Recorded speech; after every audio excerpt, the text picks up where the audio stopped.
joining us today. And we have a lot to talk about. As you may have heard, the President released his fiscal year 2012 budget yesterday, and as you may have also heard, it has not received the warmest of receptions. It is one thing to have Republicans criticizing you for failing to outline meaningful deficit reduction, but you know you have a problem when even the mainstream media outlets voice skepticism about this budget's ability to right our fiscal ship. Even before the President released his budget, members of this committee were eager to hear from you, and this is your first appearance before this committee since the enactment of the Patient Protection and Affordable Care Act. I guess it's called PPACA. Nobody would call it that, would they? But we released it last March. Now, to be frank, that is a long time, and I'm sure you would agree with me on that. Congress is a co-equal branch of government endowed by the Constitution with the entirety of the legislative power.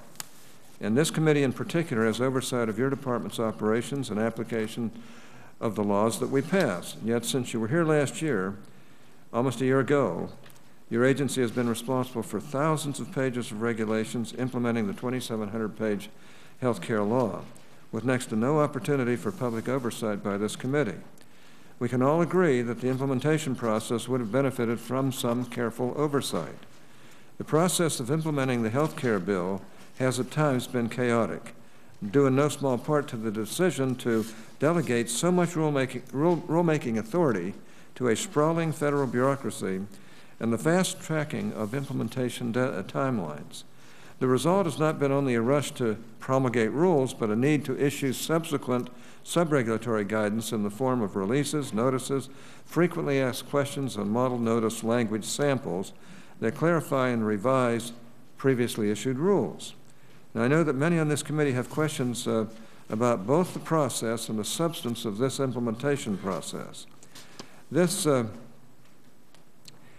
committee's questions for you have increased exponentially with the release of the President's budget. Last fall, it was clear that the people in my state of Utah, and I think every state in the Union, voiced a desire for smaller government and less spending. The citizens of this nation spoke, but they were not given a voice in this particular budget.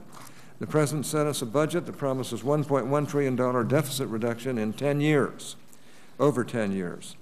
That might sound like a lot of money until you consider that this year's deficit alone is over $1.6 trillion.